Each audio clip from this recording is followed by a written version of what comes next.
Keyin hozir hujayraning o'zi qancha? Xo'sh.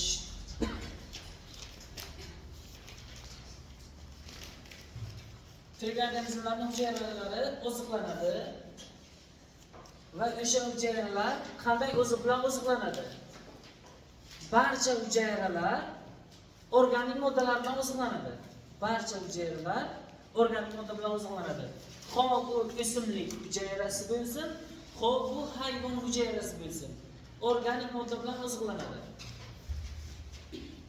Hayvon hujayrasi organik modda bilan qanday oziqlanadi degan payt, tayyor holatda tashqaridan organik moddani qabul qiladi, organik modda bilan oziqlanadi va o'sha hujayralarga boradi. O'simlik qanday bo'ladi? O'simlik tayyor holatda organik moddalarni tashqaridan qabul qilmaydi. Organik emas, anorganik moddalarni qabul qilgandan keyin u hujayrasi anorganik moddani organikka aylantirib oladi. Bu bargda sodir bo'ladi asosan. Va o'sha organik modda bilan keyin oziqlanadi o'zi. Tushunarlimi? Sizlar o'ylamanglar. O'simlik hujayrasi anorganik modda bilan oziqlanadi, hayvon hujayrasi organik modda bilan deb o'ylamanglar. Ikkalasi ham organik modda bilan oziqlanadi. Faqat hayvon hujayrasi tayyor organik moddani qabul qiladi, o'simlik hujayrasi anorganikni qabul qilgandan keyin organikka aylantirib oladi o'zi, keyin oziqlanadi. Tushunarlimi? Xo'sh. Hujayralar tayyor oziq modda bilan oziqlanadigan yoki o'zi tayyorlab iste'mol qilishiga ko'ra ikki guruhga bo'linadi organizmlar: avtotrof va heterotrof. Avtotrof organizmlar biz hozirgina aytdik, o'zi anorganik moddadan organik moddani sintezlaydi-yu, keyin oziqlanadi dedik. Bu avtotrof, chunki avtomatik ravishda organik moddani o'zi hosil qiladi. Avto degani avtomatik, trof degani oziq edi, tushunaymi? Trof degani bu oziq. Avtomatik ravishda oziqni hosil qilib, ya'ni organik moddani hosil qilib oziqlanadi. Hayvon hujayrasi esa tashqaridan shundagina qabul qiladi, bu heterotrof. Tushunarlimi? Xo'sh, demak, avtotroflar tashqaridan anorganik moddalarni qabul qiladi, ya'ni o'simlik misol tariqasida aytgan bo'lsak, ildiz orqali suvni qabul qiladi, barg orqali karbonat angidridlar. Suv ham karbonat angidrid ham qanaqa modda? Organikmi, anorganikmi? Anorganik. Demak, suv ham karbonat angidrid ham o'zida kam energiya saqlagan anorganik modda. Ya'ni kam energiya saqlovchi karbonat angidrid va suvdan ko'p energiya saqlaydigan glyukoza, aminokislota va hokazo organik moddalarni sintezlaydi. Tushunarlimi? Kam energiya saqlaydigan degan joyi bor. Nima ekan deb hayron bo'lmanglar. Suv va karbonat angidrid kam energiya saqlaydi o'ziga. O'shalardan aminokislotalarni, glyukozani va hokazolarni sintezlaydi, ya'ni organik moddalarni sintezlaydi. Ular ko'p energiya saqlovchi qurilmalarni hisoblanadi. Bu o'simlikni hujayrasida bo'ladi va bu o'simlikning hamma hujayrasida emas, xlorofil donachalarini saqlagan hujayralarda bo'ladi asosan. Tushunarlimi? Xloroplastlardagi xlorofil pigmenti da sodir bo'ladi. Mana shu jarayonlar hozir ko'rib o'tamiz. Bu avtotrof organizmlarni va heterotrof organizmlar bor. Avtotrof organizmlarga o'simliklar kiradi yoki anorganik moddalardan organik moddalar hosil qiluvchi ba'zi mikroorganizmlar bor, o'shalar. Tushunarlimi? Demak, anorganik moddadan organik modda hosil qilib bildimi, u avtotrof o'simlik hisoblanadi yoki avtotrof organizm hisoblanadi. Tushunarlimi? Endi avtotrof organizmlarga faqat o'simlik emas, ba'zi mikroorganizmlar ham kirishi mumkin. Buni hozir keyingi sizga aytamiz. Bu ham anorganik moddadan organik modda sintezlaydi. Heterotrof organizmlar esa o'simliklar hosil qilgan yoki avtotroflar hosil qilgan organik moddalar bilan tayyor holatda oziqlanadi. Tushunarlimi? O'zi sintezlab bo'lmaydi. Biza odamlar avtotrofmi, heterotrofmi? Ha? Avtotrof emas, heterotrof. Tushunarlimi? Tayyor organik modda bilan oziqlanamiz. Masalan, o'zimiz tayyorlab pishirib yeymiz-ku deyishlaringiz mumkin. Sizlar pishiradigan narsa ham organik modda aslida. Tushunarlimi? Agar heterotrof sizlar o'zlaringizni avtotrof deb hisoblamoqchi bo'lsangizda, o'zlaringiz tayyorlab yeydigan narsa, men aytaman, Masalan, qum. Qumdan biron narsa tayyorlab yenglar qani deyman. Haqiqatan qumdan biron narsa tayyorlab yeb bilsangizlar agar, sizlar avtotrof hisoblanib hisoblanadi. Chunki qum anorganik modda. Anorganik moddadan biron narsa tayyorlanadi. Loydan non pishirgansan? Yemagandirsizlar uni? Ha, yoshliklaringizda loydan non pishirganmisiz?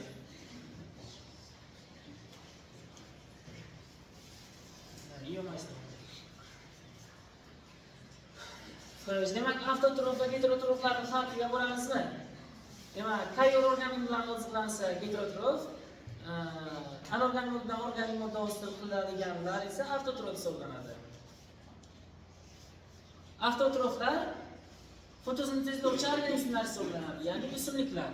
O'simliklar haqida gapiramiz, ya'ni fotosintez haqida. Fotosintez nima? Fotosintez bu o'simliklarni xloroplastlarida, o'simlik hujayrasining xloroplastlarida yorug'lik ishtirokida, quyosh nuri ishtirokida anorganik moddalardan organik modda hosil bo'lishi fotosintez deyiladi. Fotos yorug'lik, sintez qo'shish birlashtirish edi. Shundaymi? Ya'ni yorug'lik ta'sirida anorganik moddalarni qo'shib birlashtirib organik modda sintezlaydi. Tushunarlimi? Fotosintezning foydasidan oltinchidan xabarlarsiz bor botanikadan. Xo'sh. Demak, fotosintez natijasida o'simlikning yashil organlarida organik moddalar hosil bo'ladi. Bu organik moddalar nima hisoblanib hosil bo'ladi? Ildiz orqali suvdan, tuproqdan suvni so'yib oladi. Havodan karbondioksidni oladi. Barglar orqali havodan karbondioksidni oladi va havoga kislorod ajratib chiqaradi. Tushunarlimi? O'simlikning kosmik ahamiyati ana shu degan. Kosmik degani kosmos, ya'ni havo bilan bog'langan joyi mana shu barg orqali gazni yutadi, karbonatni barg orqali havoga kislorodni chiqaradi. Ya'ni havo bilan bog'lanishi uchun kosmik ahamiyati mana shu deb aytgan. Tushunarlimi? Xo'sh. Yorug'lik nurlari ta'sirida sodir bo'ladi bu. Yorug'lik nurlari ta'sirida fotosintez sodir bo'ladi. Yorug'lik nurlarini foton deb aytamiz. Tushunarlimi? Yorug'lik nurlarini foton deb aytamiz. Fotosintez sodir bo'ladi yorug'lik nurlar ishtirokida va fotosintezni qisqacha reaksiyasi berilgan. Doskaga yozib o'tirmaymiz, o'zimizga boshqa narsa yozamiz. Hamma kuzatsin. 6 ta karbondioksid bilan 6 ta suv qo'shilib nima hosil bo'lyapti?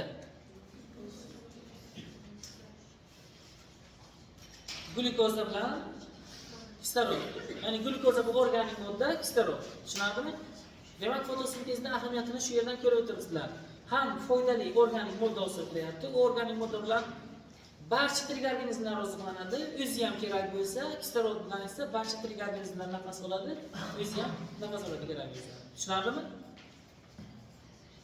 Va ana shu bu qisqacha reaksiyasi. Buni bir qancha reaksiyalardan iborat yoki qanaqadir bosqichlardan iborat, o'sha bosqichlarni hozir tushuntiramiz. Fotosintezning ikki xil bosqichi bor, yorug'lik bosqichi bor, qorong'ulik bosqichi bor. Yorug'lik bosqichi bor, qorong'ulik bosqichi bor. Nima uchun bunday aytilgan birinchi sababini aytaylik, qaranglar. Yorug'lik bosqichi faqat kunduz kuni amalga oshadi, tamom. Qorong'uda, kechqurun amalga oshmaydi. Shuning uchun yorug'lik bosqichi deyiladi. Qorong'ulik bosqichi esa faqat qorong'uda sodir bo'lar ekan deb tushunmanglar. U har doim sodir bo'ladi, kecha-yu kunduz. Ham kechqurun, ham kunduzi sodir bo'laveradi. Har doim sodir bo'lsa, qorong'ulik bosqichi deyiladi. Tushunarlimi? Yorug'lik bosqichi faqat yorug' kunda sodir bo'ladi. Endi fotosintez jarayonini tushuntirishga boshlaymiz. Yorug'lik bosqichidan boshlanadi. Doskaga qarab o'tiramiz. Xayolni joyiga qo'yib, yo'q qaramasdan. Mana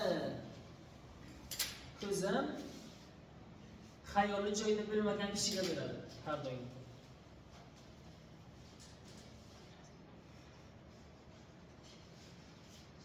Bu yoq qarashdan oldin o'zlaringizga qaranglar, o'zlaringizni xayollaringiz joyiga.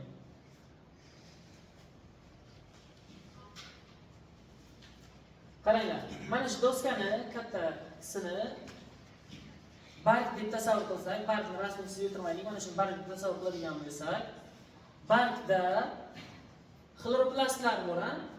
Xloroplastlarda, ya'ni plastikda xloroplastdir. Xloroplastlarda nima bor? Xlorofil pigmenti bor. Tushunarlimi? Xlorofil pigmenti nechizadigan bo'lsak, mana buni quyosh nuri desak, bargga quyosh nuri tushdi. Xlorofil pigmenti. E'tibor qilamiz.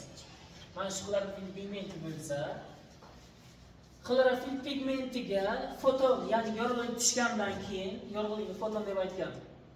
Yorug'lik tushgandan keyin yorug'lik energiyasi hisobiga xlorofil pigmentida elektronlar bo'ladi. Elektronlari yuqori orbitalarga sakrab o'tadi degan. Eslashda bo'lsa, atomning yadrosi bor edi, keyin pog'onalari bor edi, ha? Ana bu yerdagi elektron chetki qismiga ko'chib o'tsa, yoki ana bu yerdagi elektron undan chetroqqa ko'chib o'tsa, o'zidan yuqori orbitallarga sakrab o'tadi degan. Keyingisiga sakrab o'tsa, bu elektronni chiqib ketish ehtimolligi ko'payadimi? Ya'ni yadrodan uzoqlashsa, elektronni chiqib ketish ehtimolligi ortadi. Ya'ni elektronni yo'qotib qo'yish ehtimolligi ortadi. Demak, quyosh nuri nima qilarkan xlorofil pigmentidagi elektronni? Yuqori orbitasiga sakratib o'tadi-yu va nima qiladi bu?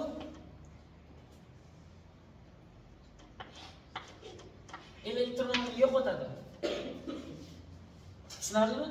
Demak, elektronni qo'zg'algan holatga o'tgandan keyin qo'zg'alib, u chiqib ketadi. Xlorofil pigmenti, demak, o'zining elektronini yo'qotadi.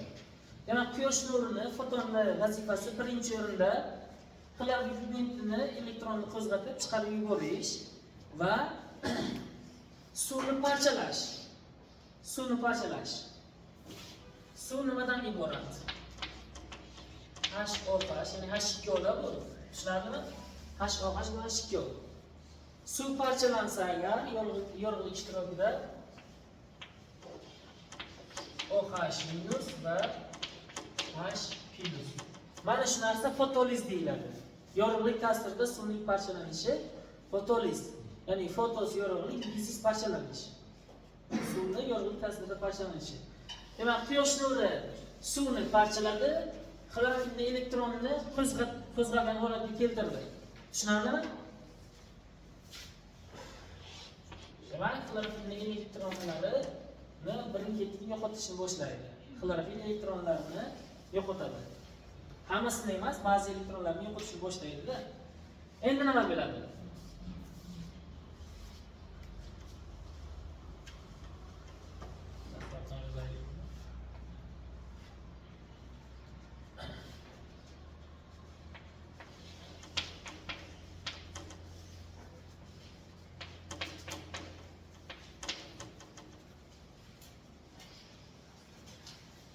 Demak, suv OH va H+ ga parchalandi yorug'lik ishtirokida. Yorug'lik mana shu ikkita vazifani bajardi hozircha. Endi nima bo'ladi? Ana bu elektron organik birikma degan narsa bor. Bu organik birikmaning vazifasi vodorodni ko'chirish, ya'ni hujayrani bir chetidan ikkinchi chetiga vodorodni o'ziga biriktirib olib ko'chirish.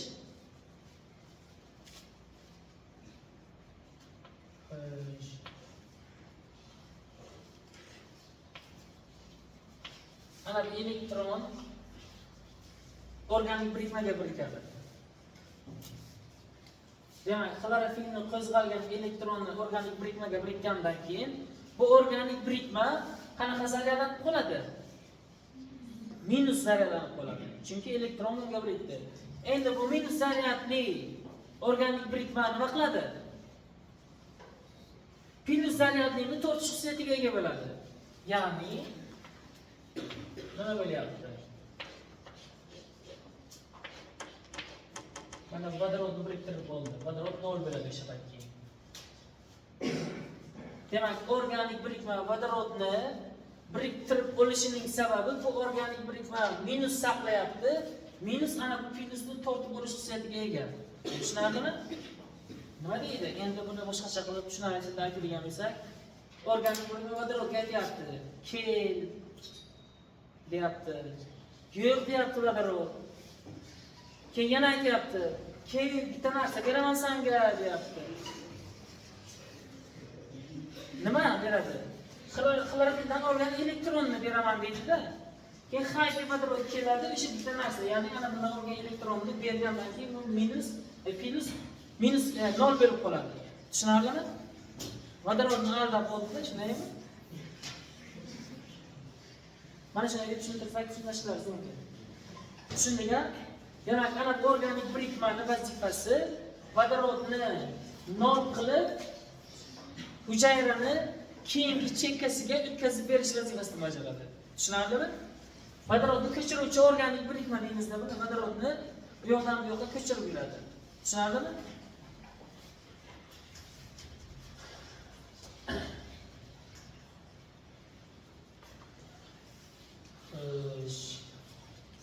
Vodorod atom holatiga keladi, keyin plus zaryadli vodorod organik birikmadagi elektronni olib nol holatiga yetadi. Atom holatdagi vodorod hosil bo'ldi. Tushunarlimi?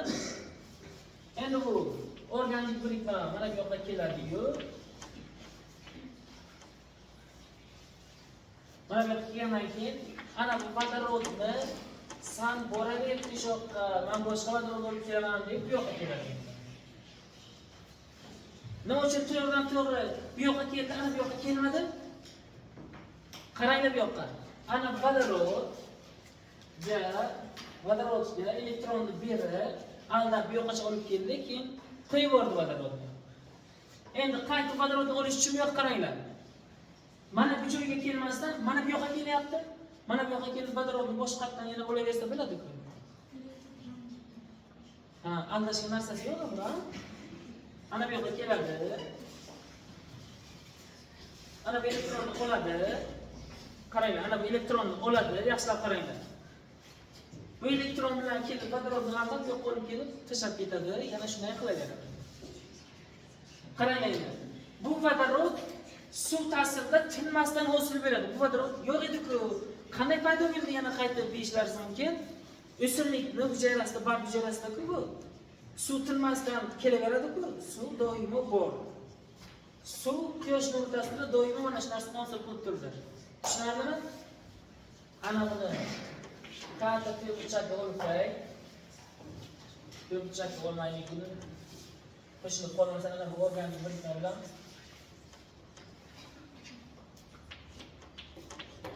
mana. Demak, yorug'lik bosqichida hosil bo'lgan muhim narsalardan biri nima bo'ldi? Atom holatdagi vodorod bo'ldi hozircha. Atom holatdagi vodorod. Tushunarlimi? Buni qanday hosil bo'lishini tushundik-a? Demak, ana vodorodni ko'chiruvchi organik birikma tinmasdan ana bu elektronni olar ekan. O'sha elektron hisobiga yana vodorodni o'ziga biriktirib olib, mana bu yoqqa kelib vodorodni qo'yib yuborib, elektronni bilan yana kelib elektronni olib, yana olib, mana shu vodorodni to'playverar ekan bu chetga. Tushunarlimi? Tushundingizmi? Bu vodorod qayerdan hosil bo'ladi degan savol tug'ilsa, suv tinmasdan parchalanib turibdi yorug'lik ta'sirida. Tushunarlimi? Ana bu narsa, yaxshilab qaranglar. Mana bu narsa. Ana bu yerdan tinmasdan elektronni olib o'tiribdi. Bu xlorofil tinmasdan elektronni chiqaraverar ekanda, keyin o'ziga elektron qolmay qolsa-chi? Hozir buni ham hal qilamiz. Ana bu joyni hal qilaylik birinchi. Demak, yorug'lik bosqichida eng muhim hosil bo'ladigan narsalardan bittasi, eng muhim vodorod deb tushunmanglar, eng muhimlardan bittasi vodorod, atom holatidagi vodorod. Keyin nima bo'ladi? O'simlikning hujayrasida yetarli miqdorda ADF jarayonlar. ADF bilan fosfat bor, ya'ni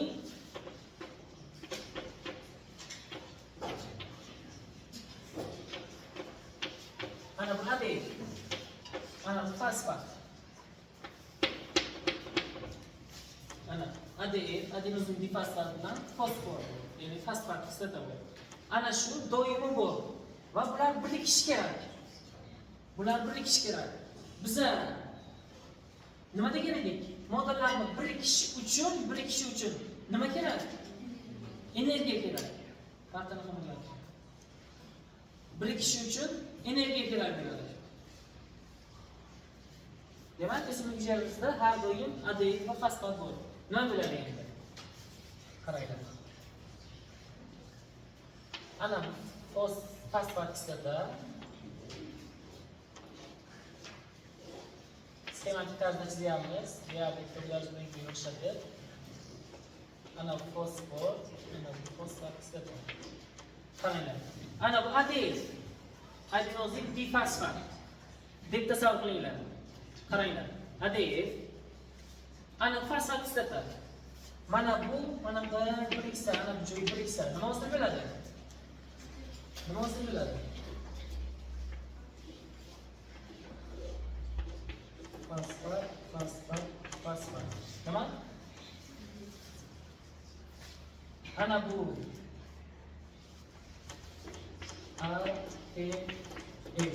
ATF hosil bo'ldi. Shunaqami?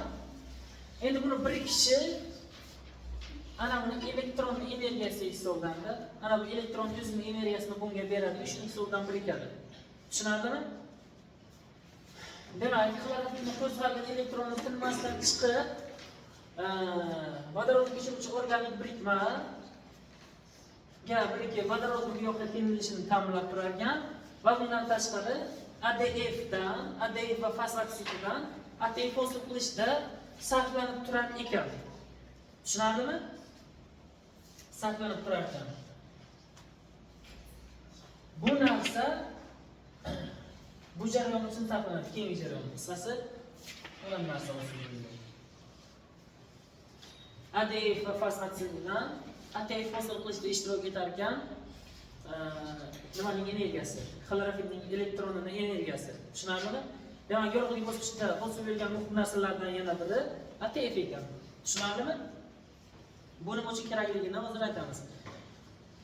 Eng muhim narsalarni aytamiz. 3 ta muhim narsa hosil bo'ladi yorug'lik bosqichida. Ikkitasini ko'rdik, bittasi vodorod atom holatdagi, bittasi ATF.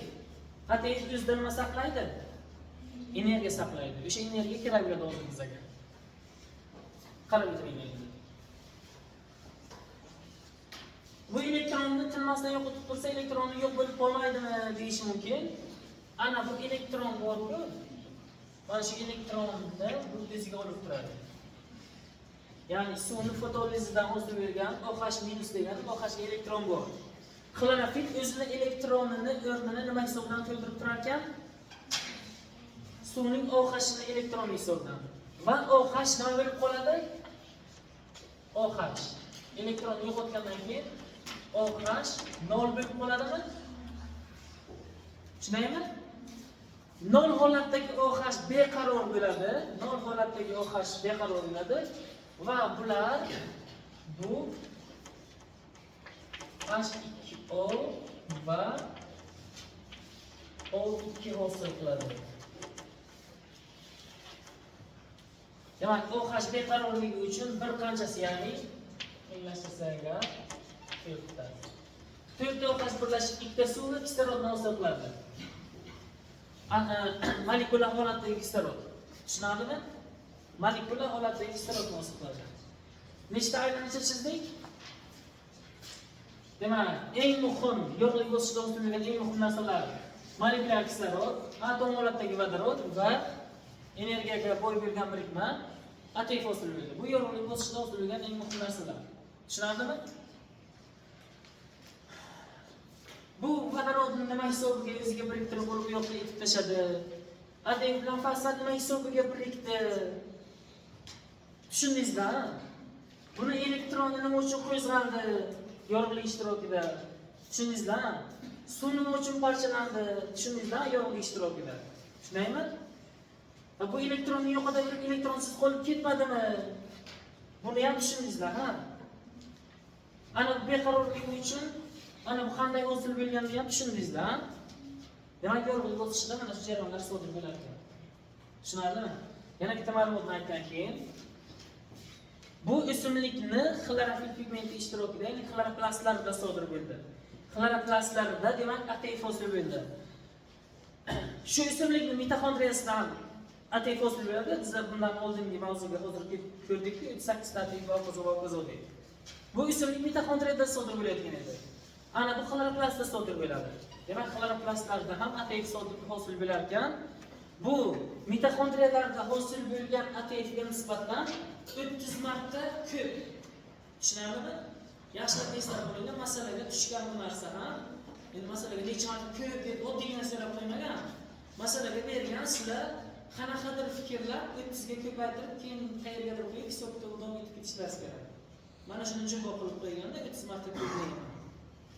Demak, shu o'simlikning mitoxondriyasiga nisbatan xloroplastlarida 30 marta ko'p ATF sintezlanadi. Tushunarlimi? Masalan, bu 3 ta ATF hosil bo'lgan bo'lsa, xloroplastlarda mitoxondriyada nechta ATF hosil bo'lgan bo'ladi o'sha payt? 30 ga bilasizlar. Nechta? 100 ta? Zo'r hisoblaysizlar. 300 ni 30 ga bo'lib 100 chiqarsangizlar, ishlaringizmi? Nechta? 10 ta. Tushunaymi? Yoki bizga aytib, shu o'simlik mitoxondriyalarida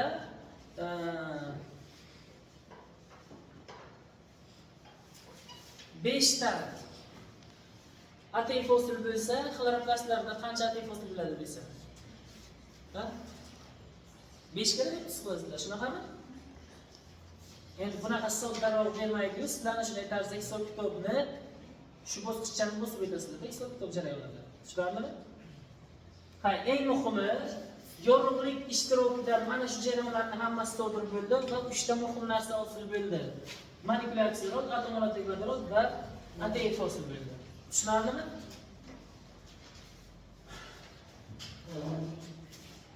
Bu ana bu yoqqa kelgandan keyin nima bo'ladi? ATF ni hosil qiladi.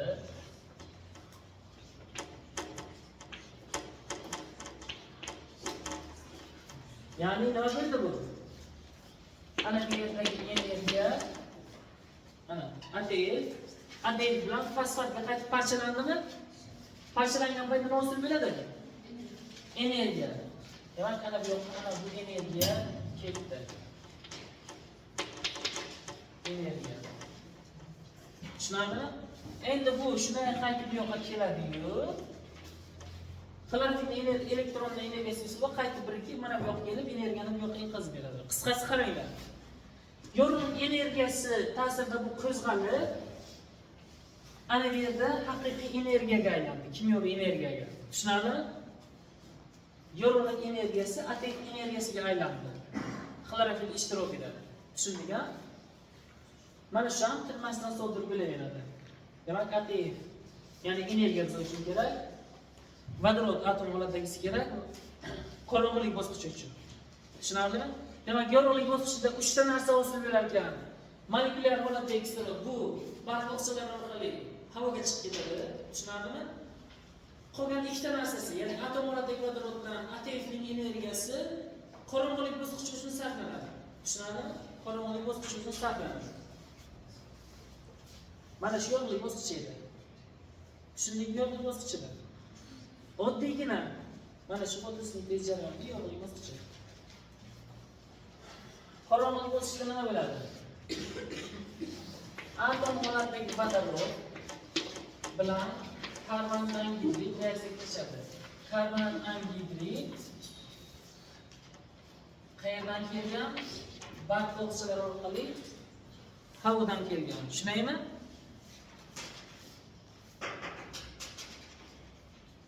Karbon angidrid demak barq oksidalar orqali barq hidrojeniyalarga kirgandan keyin ana bular birikish kerak. Qaranglar, birikish kerak. Atom holatdagi vodorod bilan karbon angidrid birikib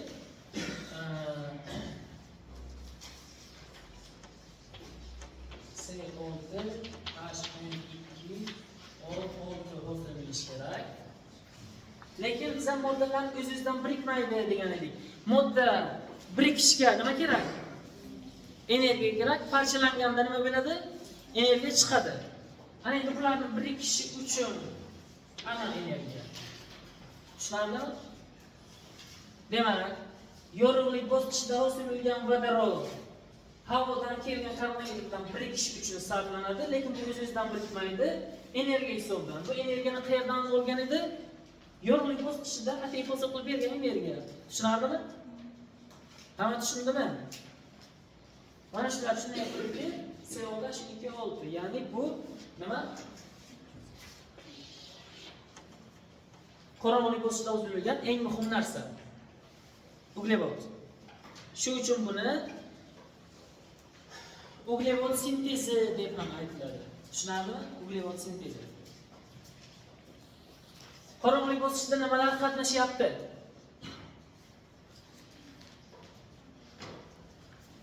Vodorod, AKF energiyasi, karbon gidrid. 3 ta narsa qatnashayotgan ekan, ha? Xulosalamiz. Qorong'ulik bosishida 3 ta narsa qatnashyapti. 1, 2, 3. O'sha 3 ta narsadan ikkitasi yorug'lik bosishida hosil bo'lgani, bittasi havodan kelgan. Nima uchun? Karbon gidrid bunday havoga chiqdi-yu, kislorod havoga chiqdi-yu, karbon nimaning o'rniga bordi, o'rotganday bo'lyapti-da, shundaymi? Tushunarlimi? Ana 3 ta narsa hosil bo'ldi, bittasi havoga chiqib ketdi. 2 ta narsa qolgani bu yoqqa keladi, bitta narsa qaytib havodan keladi. Tushunarlimi? Kislorod barg'osidan chiqqani bir aylanib kelaydi. O2, CO2 ga aylanib keladi. Kirib qolgan bo'ladi. Tushunarlimi? Ana qorong'ulik bosqichi edi. Fotosintez qilish. Qarang endi. Energiya bilan vodorod kunduz kuni ko'proq hosil bo'lib qolgan. Kechqurun bo'lsa ham vodoroddan energiya bor. Barq o'xshasi kechqurun ham ishlayveradi. Shu uchun vodorod, karbon gidrid va energiya hisobida ana bu narsa kechqurun ham sodir bo'laveradi. Tushunarlimi? Shu uchun buni qorong'ulik bosqichi deyiladi. Bu kechqurun sodir bo'lmaydi, chunki ana buni qo'zg'atib, elektronni qo'zg'atadigan narsa yorug'lik nuri, yoki buni parchalaydigan narsa yorug'lik nuri. Quyosh nuri bo'lsa, bular sodir bo'lmaydi. Tushunarlimi? Lekin quyosh bo'lmasa ham mana bu narsa sodir bo'laveradi. Tushunarli? Tushundikmi? Qiyin emas ekan fotosintez jarayoni. Oddiygina kitoblaringizdagi 23-rasmga ham bir e'tibor qilib qarasangizlar, hozir emas. Mavzular beraman, yozib olgandan keyin bir e'tibor qilib qarab qo'ysangizlar, yaxshigina tushunasizlar undan keyin nimaligini. Xo'sh. Demak, katta doska yorug'lik bosqichi u qorong'ulik bosqichi bo'ladi. Tushunarlimi? Fotosintezning ahamiyatini qisqacha aytib o'taylik. Ahamiyati nima ekan? Demak, havoni kislorod bilan ta'minlab turgan narsa, ya'ni kislorod manbai va organik modda manbai hisoblanadi. Tushunarlimi? Organik modda va kislorodni hosil qilib turishi eng muhim ahamiyat hisoblanadi. Bundan tashqari tabiatdagi uglerodni o'zlashtiradi va bir qancha milliard tonnagacha organik birikmani sintezlab beradi. Ana shu CO2 ya'ni glyukoza. Tushunarlimi? Bir qancha milliard tonnagacha sintezlab berishi mumkin ekan. Yana yoz davomida 1 soat davomida 1 metr kvadrat maqsadida 1 gram organik modda sintezlanadi deyilgan. Bir kecha kunduzda esa taxminan 15-16 gram 1 metr kvadratda 15-16 gram organik modda sintezlanadi deb aytib o'tilgan. Tushunarlimi? Bu haddan tashqari ko'p degani. Xo'sh. Barq ham nafas oladi. Masalan, ana bu karbonagidni chiqori, barq karbonagidni chiqardi. Kislorodni chiqardi, karbonagidni yutdi, ha? Bu nafas olish emas, bu fotosintez. Nafas olish degani u o'simlik bo'ladimi, hayvon bo'ladimi? Masalan, biz nafas olganimizda nima chiqarib olamiz? Karbonagidni chiqarib, kislorodni olamizmi? Mana shunday qilamiz. O'simlik ham karbonagidni o'zidan chiqarib, kislorodni qabul qiladi barglari. Tushunarlimi? Karbonagidni chiqarib, kislorodni qabul qiladi, lekin ana kislorod chiqarib karbonagidni qabul qilyapti. Ana chiqargan kisloroddan o'zi ma'lum bir qismidan nafas olish uchun foydalanadi. Tushunarlimi? Mana shu aytib o'tgan ajratadigan kislorodga nisbatan qabul qiladigan kislorodni yoki qabul qiladigan kislorodga nisbatan ajratadigan kislorodni 20-30 barobar ko'p. Shuning uchun tabiatdagi kislorod muvozanati buzilmaydi deyilgan. Ya'ni tabiatda kislorod ko'p, tirik organizmlar nafas olish uchun yetarli. Ya'ni o'simlik o'zi ajratgan kislorodni hammasini yutavermaydi. Qabul qilgan kislorodni chiqaradigan kislorodga nisbatan 20-30 marta kam. yoki chiqaradigan kislorodni qabullaydiganga nisbatan 20 marta ko'p. Yoki oddiygina barbi orqali 30 litr kislorodni chiqarsa o'simlik 1 litr kislorodni qaytib nafas olishga o'zi oladi. Tushunarlimi? Yoki 20 litr kislorod chiqarsa 19 litr 1 litrni o'zi uchun oladi demoqchi ana bu yoqqa. 20-30 marta ajratilgan kislorodni ko'p yutadiganiga nisbatan. Tushunarlimi? Taxminan mana shunday. Shuningdek fotosintez jarayonida. Fotos yorug'lik, sintez qo'shish birlashtirish ma'nosi. Endi bu yoqqa qaranglar. Qo'shish birlashtirish degani vodorod va karbon monoksidni qo'shib birlashtirib organik modda sintez qilyapti. Lekin ana shular mana shuni birikishi uchun energiya kerak-ku. O'sha energiya qaysi energiya? ATF energiyasimi?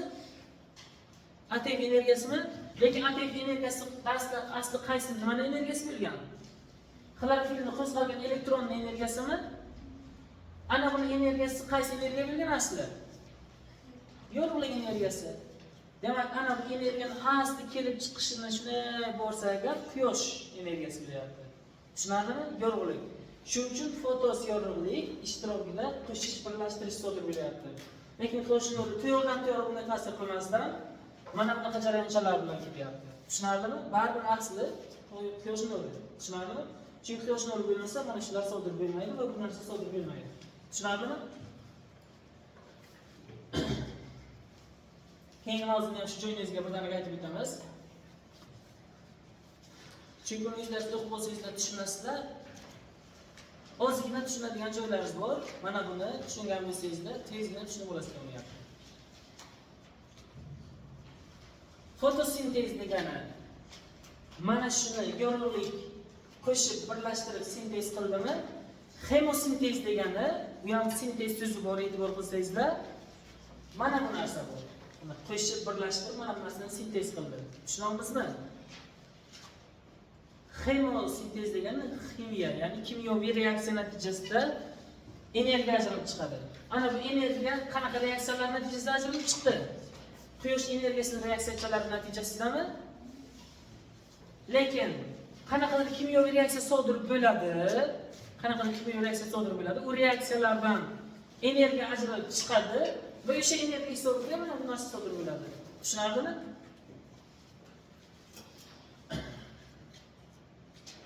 Turli xil bakteriyalar yoki mikroorganizmlar o'ziga qanaqadir kimyoviy reaksiyalarni sodir qiladi. O'sha kimyoviy reaksiyalardan energiya ajralib chiqadi va o'sha energiya aniqlarni qo'shib birlashtiradi. Shuning uchun kimyoviy sintez reaksiyasi kimyoviy sintez yoki ximiyaviy sintez yoki hemosintez bo'lib ketgan. Tushunarlimi? Ya'ni ana bu energiyaning kelib chiqishi yorug'lik, ana bu energiyaning kelib chiqishi kimyoviy reaksiyaning energiyasi bo'lsa hemosintez. Masalan,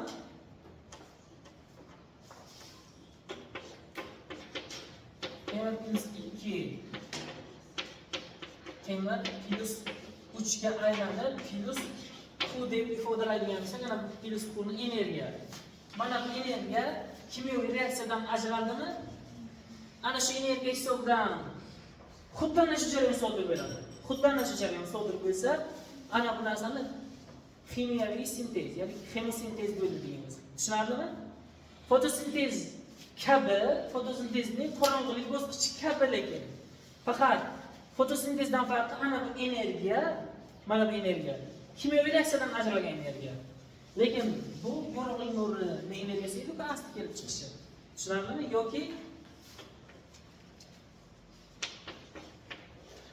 H2'dan H2SO4 hosil bo'lganda ham energiya hosil bo'ladi. Mana shu energiya hisobidan qaramol kichkina o'zbekchalik narsa sodir bo'ladi. Mana bu energiyadan. Qaranglar, bunga quyosh nuri shart emas. Bu reaksiyani mikroorganizmlar, bakteriyalar sodir qilyapti. Nitrifikator bakteriyalar, ammonifikatsiyalovchi bakteriyalar va hokazo oltin burt bakteriyalari, bu temir bakteriyalar sodir qilyapti yoki tushunarlimi? Bakteriyalar ana shu reaksiyalarni sodir qilib, energiya hosil qiladi va o'sha energiyadan organik modda sintezlanadi. Tushunarlimi? Xemosintezning qoidasi kimyoviy reaksiyalardan ajralgan energiya hisobiga organizm modda sintezini sodir qilishi, mana bu narsani sodir qilishi. Tushunarlimi? Kimyoviy reaksiya hisobidan. Mana bu kimyoviy reaksiyani sodir qiladigan narsa azot fiksasiyalovchi, nitrifikator bakteriyalari, bundan esa temir bakteriyalari, yoki o'tin bakteriyalari, yoki vodorod bakteriyalari, bu reaksiyalar bilan ko'ramiz. Yana bu qisqacha bakteriyalarning faoliyati haqida aytib o'tgan. Masalan, ammiakni nitratsiyataga aylantiruvchi, nitrit kislotani nitratsiyataga aylantiruvchi, temir 2 ni temir 3 ga yoki o'tin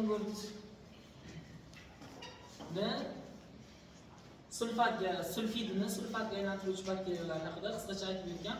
Bu yoqdagi narsalarni yodlaysizlar, lekin xemosintez ma'nosini tushunish eng muhimi. Tushundingizmi? Bu yoqdagini yodlashga majbursizlar, lekin ana buni tushunishlaringiz kerak. Ana bu energiya kimyoviy reaksiyadan ajralgan energiya. Tushunarlimi? Tushundikmi? Savollar bo'lsa beringlar. Savollar bo'lsa beringlar.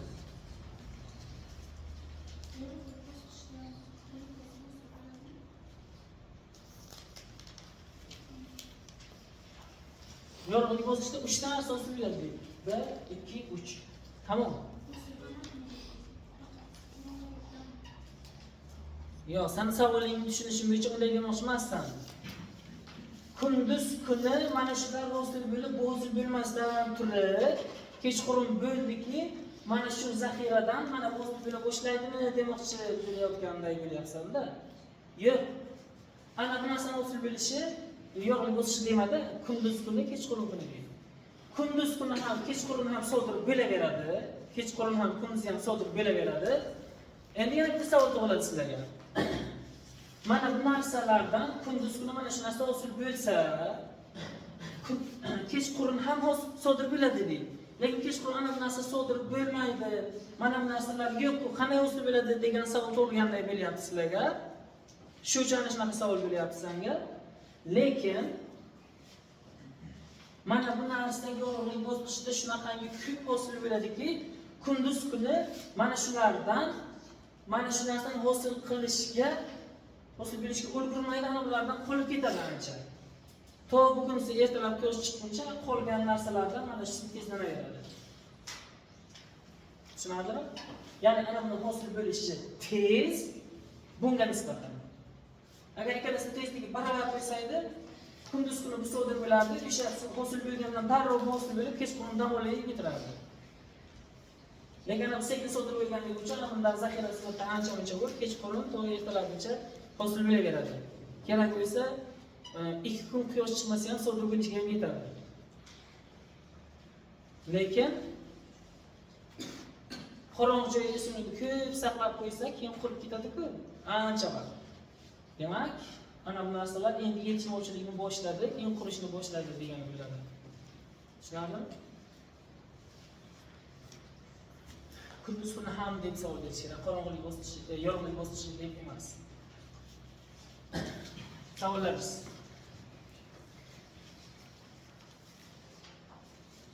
Ana bu hosil bo'lgan narsalar keyin quyosh chiqmasa ham, kerak bo'lsa 1 haftagacha organik modda sintezlashga yetarlicha hosil bo'lib bo'lgan bo'ladi. Tushunarlimi?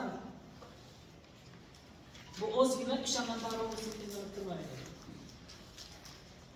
Oddiygina masalan sizlar ham g'isht to'kmoqchi bo'lsangizlar, bitta qo'lga mos g'ishtni, loyni hamma narsasini tarqab, keyin to'kib qarab o'tirmaysizlar-ku. Birinchi zaxiralar qo'yasizlar, keyin to'kishni boshlaysizlarmi? Birinchi zaxiralar qo'yadi, keyin ana bu ishini qilaveradi anchalar. Tushunarlimi? İşte öğrendiniz lan. Mana shu mavzu edi.